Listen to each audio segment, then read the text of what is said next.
Hello everyone, in today's video we're going to be taking a look at solving the puzzle of how to best attack multiple targets with large groups of bombers.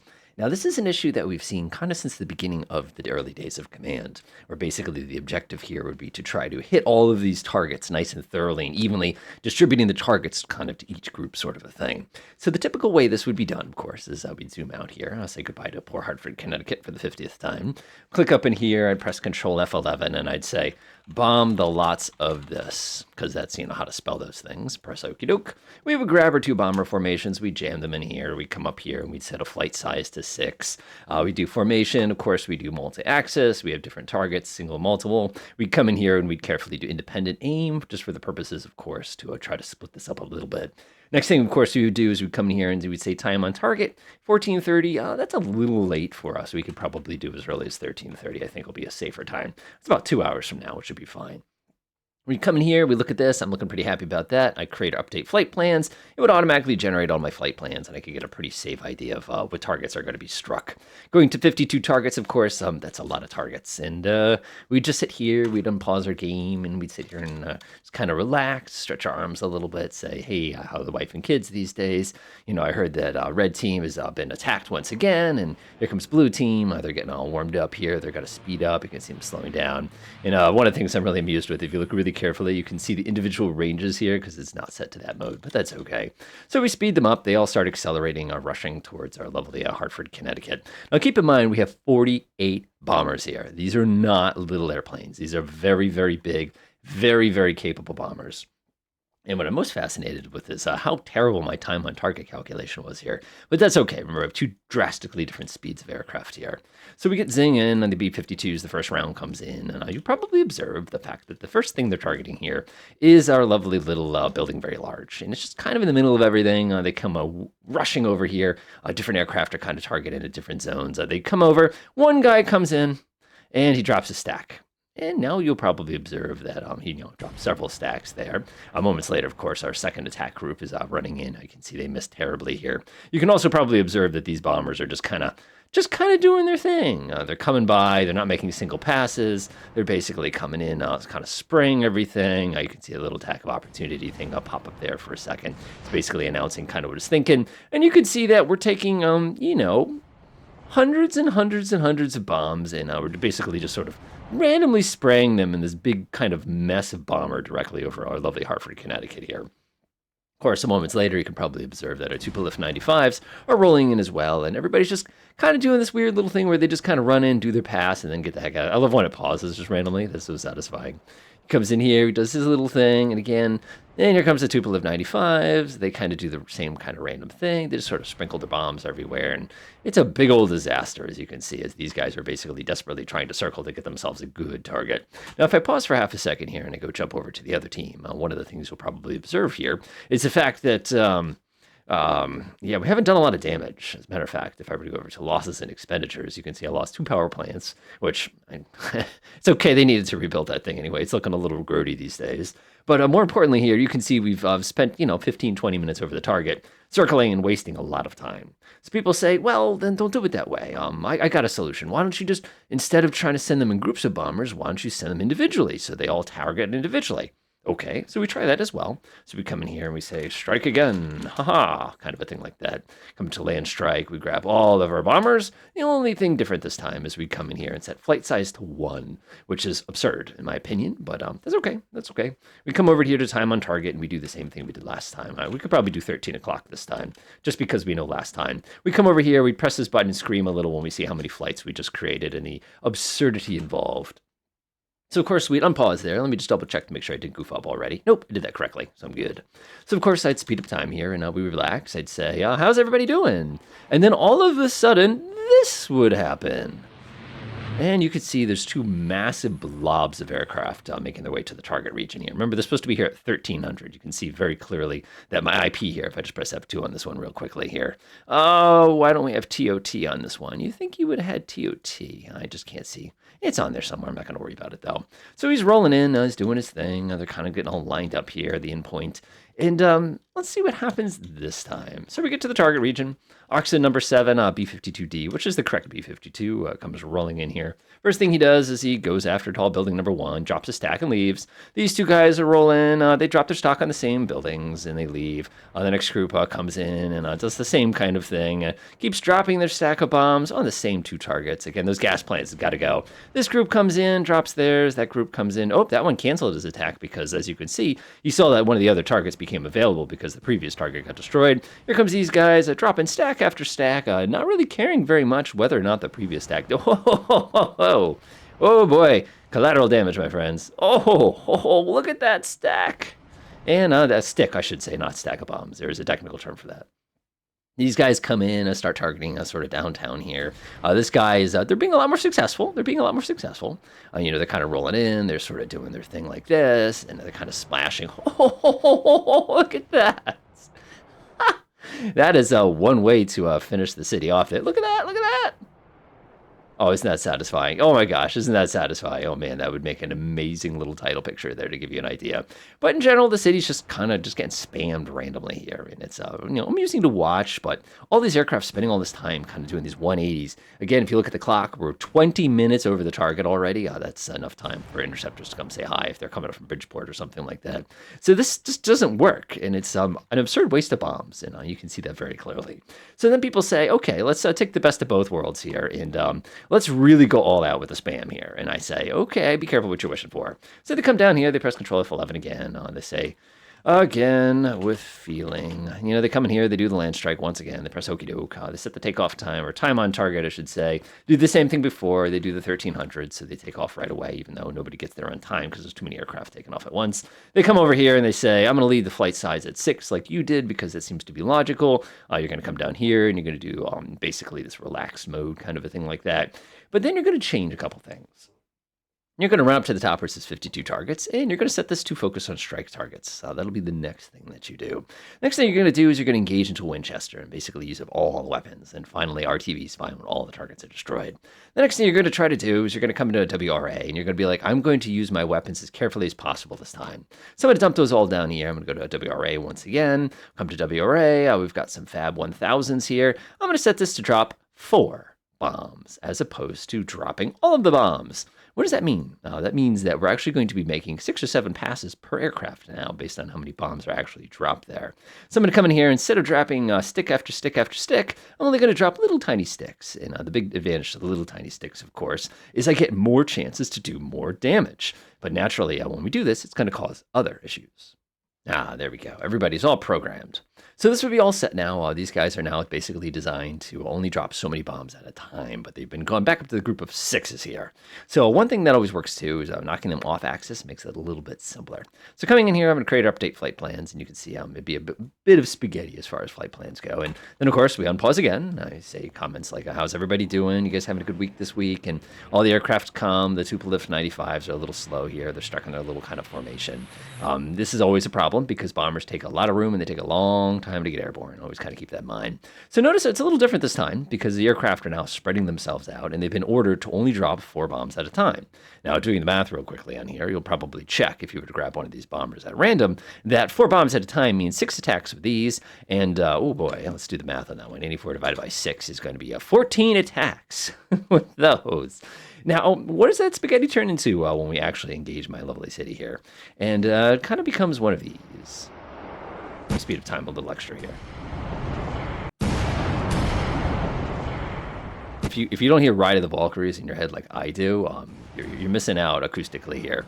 So we're now surgically removing the city 8 bombs at a time or 4 bombs at a time. Keep in mind, there's all sorts of aircraft. They're making their strikes. They're having to predict their targets. They take a look to see if the bombs hit. They go by and do it again. Another guy comes out and does one of these. Keep in mind, if you look what time it is right now, by the way, we've already spent an hour on the target zone here. And we've zinged by, zipped by, dropped a couple more. Okay, a couple bombers ran out of bombs finally. And you can see these guys are just surgically removing all these buildings that needed to be replaced at some point and stuff downtown. And this is now going on about 2 hours. And again, at no point has interceptors come up to say hello. Some of my bombers, by the way, are down to like 12 hours of fuel. So like we could do this for another 12 hours. As a matter of fact, these scenarios are most likely going to run itself out as we're sitting around waiting for each one of these bombs to finish nibbling away at the city. Now you're probably going, does this actually nibble the city out of existence? So originally I thought this was going to finish itself up in a reasonable amount of time, but as you can tell by the little timer up at the tip here, we're into the early evening at this point, and we still have not finished this strike at all. As a matter of fact, if I were to go up to losses and expenditures, look how much fuel we went through, by the way. If I were to hit up, let's see here, losses and expenditures, this is a little disappointing. Yes, we've done incredibly thorough, very accurate, very lethal damage, but the amount of time this took in the sheer amount of Mark 82s that have gone through, which we were going to use anyway, was a little disappointing, not going to lie. As a matter of fact, if we switch over to a red team real quick and press 9, you can see that we've done a pretty good job speckling a little bit of everybody here, which, that's the goal, but I certainly have enough ordnance to completely erase the city. So what do we need to do to make this work? Well, there's a couple key philosophies here, and we'll take a look at kind of both of them. The first one, of course, is targeting priority. That's one of those things that people kind of forget about. But one of the things I can do when, for example, I want to lock onto this target, this time, definitely. One of the things that we can always do, too, is we can set the priority of the targets. We grab the 2 groups of bombers over here, we go to WRA, we click on targeting priority. Now, we've talked about targeting priority quite a bit in the past. One of the strategies that people use is they come in here and they say, I want a just generic one. You press the add key. And of course, you can select exactly what you want. So I can come in here and say, I actually want to target facilities. Let's see, target subtype. I can even pick the specific building. So if I go to building surface, I could target, for example, government buildings first. And then what I would do, of course, is I come in here and add a new item. I'd say I'll limit me to this again. Keep in mind, this button is not available if you're not in the scenario editor. It's kind of a bummer. So if we came in here, we could say government building comes first. Next, we'd like to target, let's see, the railway stations. That seems like a pretty legitimate target there. Then, of course, we come in here and we'd prioritize any other building we want to try to target. We'll do facility again. We'll say a surface building, kind of a thing like that.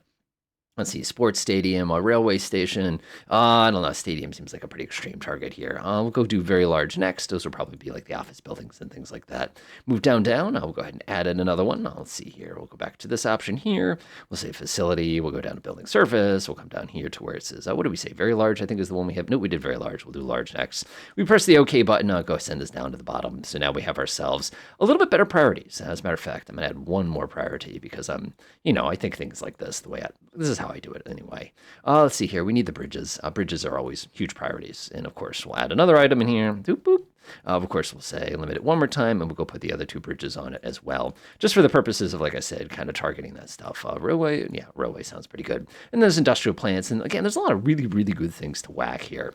So the advantage to doing this now, of course, is the fact that now we've established that we want to go ahead and target those buildings first before you start wasting ordnance on other parts of the city. The huge advantage of that now is watch this. Now, if I go to WRA, one of the cool things you can do is notice this thing. This is fire weapons and this is automatic firing. One of the things we can actually do here is we can allow 1 unit to fire at a time per target. That's huge. That means other targets can't waste their sticks of bombs while we're waiting for the bombs to actually make their way all the way down to the ground, which is going to make a huge difference for us as far as the kind of ordnance we're going to deploy all at one time. The other thing we did, of course, is we established everything to be in sort of like I showed you, those key priorities, which means now the big city buildings are going to be the ones that they actually want to attack versus, the more inconsequential buildings, which I'm sure have some kind of tactical value. Again, this is just a demonstration for the purposes of demonstration. So we'll go ahead and do this. I'll finish this up real quick. And now, of course, comes the kicker. So I'm going to go ahead and do a focus on strike targets, engage into Winchester. Sounds good. So now here comes the fun part. What size flights do you do? There we are. Problem solved. What? Now keep in mind, because this flight is going to be so incredibly large, each one of those, of course, is only allowed to attack 1 target at a time in the order of the priority of the targets that I indicated. See what I did there? Now, the interesting thing is coming down here, single axis is perfectly fine. I don't need to think, I'll keep this relaxed. It doesn't need to be whatever. Again, I keep it relatively simple here. We can do off-axis attack, but that's almost redundant, as you'll see in a couple moments here. So I'm going to create or update flight plans, and you're going to see here, it freaks out a little bit. The reason it freaks out, of course, is because it's struggling to go, but 6 is the upper limit. How am I supposed to do 24? What am I supposed to do? You can't do this to me, kind of a thing like that. And the answer is, yes, you can't do it to me. So what I'm going to do instead is run up to my bomber base. I'm going to grab all 24 of my B-52s. I'm going to press launch as group. I'm going to grab all 24 of my lovely Tupolev 95s, and we'll launch them as group. Now, this seems like a pretty absurd strategy. As a matter of fact, I could probably come here and actually clear this. I'm not worried about that. I'm just going to press OK. Notice, by the way, we have the two massive groups ready to go now. Now, this is going to create an interesting little anomaly. And when I say anomaly, I mean that in a more polite sort of fashion here, but you'll see exactly what I mean once you get to the targeting range. So I'll do selected unit here. My B-52s are up front, and I'm going to grab my Tupolev 95s too, because they did coordinate. What I really did is I ordered them to fly in a big donut. And one of the most satisfying things you'll see, by the way, is if you actually come up here and you go to view mode, go to 3D view, you get a really, really nice visual treat that you don't normally get to see. But you get to see something that looks like this. Oh my gosh, look at that. It's like Operation Linebacker all over again. Beautiful. Let's see here. So we get into the zone. Now remember, the way the bombers have been programmed with WRA is not only do they have priority targets, but they're only allowed to attack one target at a time. And now because they're in this massive, basically mosh shot that you see here, theoretically, if they're correctly lined up with the city, they should be able to distribute their bombs in a pretty wide spread. But one of the downsides of using bombers, and you're going to see this in a few seconds here as we get into position with this big shenanigans here, is the individual units of the bomber formation are not really able to make the decisions they need to optimize a strike like this. So when you actually do something like this, you get something that looks like this one. And it's very fun to watch because you can see that you get a couple bombs released, and then the next one, a couple bombs get released, and then the sphere starts once again. And you can see what they are doing a wonderful job of course, is prioritizing our targets kind of in the outside of town there. But you see, because of this wide little circle, they're constantly arguing amongst themselves who gets to attack. As a matter of fact, you get this perfect circle here. Perfect, that's a new word, by the way. It's a circle that's perfect. It's perfect. And the cool thing we can see here is this is going to go on for a very, very long time. So our mega formation did not solve the problem. The one thing you'll also notice, by the way, is that I go over to losses and expenditures real fast. And if you scroll down, you can see we got to the import buildings we wanted to hit here. And we can see we've only dropped about 10 or 15% of my total ordnance. So our desire to get them to spread that attack out does not work in an intuitive way. So we're all sitting here going, it should work that way. It should work that way, but it requires a slightly different approach, and we'll show you now. So what we're going to do now is we're going to go ahead and establish the city into targeting boxes. Now, the targeting box concept is not new. It's been used quite a bit, actually. Whereas rather than basically saying, everybody go, instead what we do is we divide the target into regions and have individual groups target specific regions. One thing we're going to do, though, is we're going to take advantage of the prosecution area function of our lovely game here. So I'm going to drag a box around here. No, you're not. You're going to press Control and you're going to say Define Area Rectangle. Then we're going to drag a box. And now this is going to be my attack area. This is going to be my attack quadrant if you want to think about it. Attack area. And the reason we're doing this is that we're going to box the city off into smaller pieces that we can destroy by leisure. My first zone is going to be here. This is basically where the Connecticut River would be for those of you who are kind of keeping track of all the damage we're doing here. So I'm going to press Control Enter again. I'm going to do rectangle, and I'm just going to grab kind of the infrastructure on here. And we'll call this region river, or river region, or something like that. Actually, always call things region first. Region river, I like that. Pretty good. Press OK. Now, my city itself, I'm going to break into 4 quadrants here. And the way I'm going to do that is I'm just going to press one of these. There's a couple different ways to do this. Kind of the old school way to do it is to do one of these. What you do is you do 3 points there. You come here, you do 1, 2, 3 points there, and then you do 3 points here, just like that. And now what you're going to do, of course, is make sure everything's deselected. You grab your first box, just like that, and that will be my strike region 1. Now, the cool thing is when you go to do this, I always keep the units out of it before I finish building on my strike regions. Region Northwest, region NW strike. I could also say city region MW strike. I like that. Press OK. We're going to set this to land strike. Actually, this is not longer going to be a land strike now, and this is going to be kind of a surprise. We're actually going to switch this to a patrol. You could do this as a land strike, kind of selecting groups of buildings like this. That works really well, but for today's purpose, we're going to do it using patrols. So I'm going to press okie doke. It's going to get very grumpy at me, and that's not unusual. That's the nature of the beast, because that usually means when I grab my areas, I did it out of order or something like that. Don't worry about it. It's really easy to fix. Usually what happens is you always see that one waypoint that's a little kind of out of zone there. And to fix that, usually just take the last one. You go like this. So what do? I just delete the one I needed. I had all highlighted points. And then you just hit validate area again. And it'll say area validation. Okay. One thing you can do, of course, to make your life a little bit simpler is you can come up here and you can do selected mission. And you can see that it highlighted the correct color. So that's exactly what we wanted. So I'm launching all bombers at once. once. Investigate unknown contacts outside of the patrol area. That's okay. You can also see contacts within weapon range. That's fine. We're actually going to shut this one off, and we're going to leave investigate unknown outside of the weapon range. That's okay. But what we're going to do now is we're going to create a prosecution area. So I'm going to deselect that. And remember the big one that I created sort of around it? This is going to be my you're allowed to drop bombs anywhere, but please stay here range. That works really well for us. So I'm going to go ahead and say add all highlighted points. And this is going to be kind of the zone that I want to sort of hide. Everybody gets to operate within the zone. So we have my patrol zone. And of course, we have my prosecution zone, which is I'm allowed to attack anything in that region, but please stay in this little square here. Now, when it starts getting kind of hard to see like this, one of the things that works really, really well is if you go into here, you can just select the mission. And right now, that's going to work pretty well for us. One thing I did notice, though, is I'm a little off center here. So I'm actually going to grab this point. Get over here. I'll do one of those. Beautiful. So the only other thing I need to do here is, of course, my flight size are a little small. We want to do bombers here, so we're going to do groups of 4. 6 are usually recommended when it comes to bombers, but 4 is fine too. Let's see here. If we do 6, that's going to... Actually, 6 works better. Never mind. Forget that. I'm doing 6. All right, that looks pretty good to me, everybody. So now this is the thing I love about this program is instead of having to redo all of this, I'm just going to come up here and I'm going to clone the mission. And the reason I'm going to clone the mission is this is going to allow me to go ahead and do the other regions. Et voila. And now you can see, of course, by going through my different missions, that each one of these little patrol boxes is now ready to go. Our kind of little zone over on this side, of course, we're kind of neglecting at this point, but that's perfectly fine just for the purposes of demonstration here. But the cool thing is everybody has their own set of kind of a zone where they're going to engage. And of course, the other thing they have is they sort of have their own little kind of preset whatever that we can just dial in here. Now, if we want maximum lethality, one of the things we can actually do here is we can set the attack altitude significantly lower. Now, normally, of course, if you have AAA and stuff like this, I do not recommend this, but for the purposes of our lethality of this mission, I'm actually going to lower their attack altitude substantially here, which is going to make them a little bit more effective at doing what they need to do as far as do the maximum amount of damage in this particular region. And you can see each one's kind of got its own box, and the prosecution area remains the same. So these are kind of the lower priority targets. We could add an extra mission for it. So now, of course, we have to add in some units, and now we're ready to go. 1, 2, 3, 4, 5, 6. We're just going to toss that in there. We'll go over to our bear as well. 1, 2, 3, 4, 5, 6. Go ahead and toss that down there. Let's go zip through that real quick. And now we are ready to rumble. If I open up the mission, you can see each one's got groups of 6, which is going to be 2 patrols worth. I don't have a takeoff time or anything like that. That's just not super critical there. But the key thing is I've now spread everybody out and kind of give them their own little attack regions that they can concentrate on. Now, if I speed time up a little bit, oh my gosh, why does it do that? Oi! Let's go ahead and do that. Every time you reset the mission, it regenerates like that. So now, of course, everybody gets launched. You can see they get launched out piecemeal, which is usually not recommended.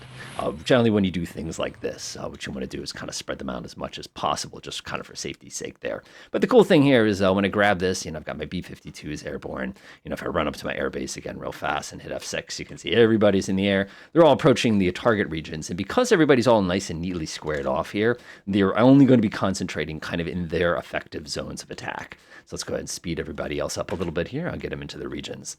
Now we're going to get a very similar experience to what you've probably seen before, but this time we're spreading their damage out rather than wasting all of their effort in super close range. Also notice, of course, they're doing stupid things like running their surface attack radars, and they're actually starting to descend to get themselves into a better altitude to go ahead and attack. Keep in mind, just because you have a lot of bombs doesn't mean you can, not benefit from being a little bit closer to the target. Keep in mind things like, now notice, look at this beautiful, just drip, drip, drip, drip, drip, drip, drip on their little region, targeting different targets. And of course, we can do this to make it more effective by, again, making it only one group can attack one thing at a time. Oh, yes. Oh, that was the cleanest strike I think we've seen so far. Now, the best thing, too, is they're going to combine with the Mark 82s, and they're just going to sprinkle those things in one at a time, concentrating inside of their little attack region. Now, as fast as that happens, and again, I almost want to shut it off, you can see that Medics Group is arriving just a few moments later. You can see they're getting into position, and they're targeting inside of their box. And what you'll notice here is that box is the wrong size, but they're going to just gently come in. They're going to pick one target apiece. They're going to spread their attack out. The attack is going to proceed simultaneously. Notice at the same time, whoa! Oh, yes. Oh, yes. That's what I'm talking about. When I think of B-52s, that's what I think of. I don't think of little kind of pew, pew, pew, pew, pew. Look at this. Look at this. Oh, I'm so sorry. Oh, here comes the next round. Oh, look at how clean that is. You're going to see a lot of damage caused in a minute here. This is going to be... Sorry, Hartford. It's not that I don't like you. Oh, look at that. Look at that. Look at that. Oh, here comes the next one. Oh, here comes the next one. Is that not the most incredible, impressive display of pyrotechnics that you've seen in a long time? Now, my favorite part is that was just two of the strikes. Keep in mind, there's a whole group more that are coming in a few moments as well. And again, if you of course know the 1812 overture, that's pretty appropriate here. But I also think of Tchaikovsky at this particular point, or you could probably even get away with a Barber's Adagio, as these folks just sort of arrive one group at a time, and they literally speckle this city out of existence. Another thing you'll probably observe is it's very much a one and done. They do their thing and they run back home. If you look at our current time, by the way, we're at 12:45. We've done a substantial amount of damage. Now let's go hit up losses and expenditures real fast. You'll see that we crushed the city, destroyed it, absolutely did more damage than we've done so far in less time than we've ever done so far. And yes, in case you were curious, we did go through every single bomb that we dropped there. Now, of course, if I go over to switch to red view real fast here, you can see what we've done to my poor, home city here, kind of a thing. And this city is leveled. Yes, I probably could have done more damage to it if I took time and carefully one target at a time. But the amount of damage and the time that it took, and the effectiveness and the sheer shock value of that, I think was more than effective enough as the demonstration to show you how effective that technique is. Enjoy.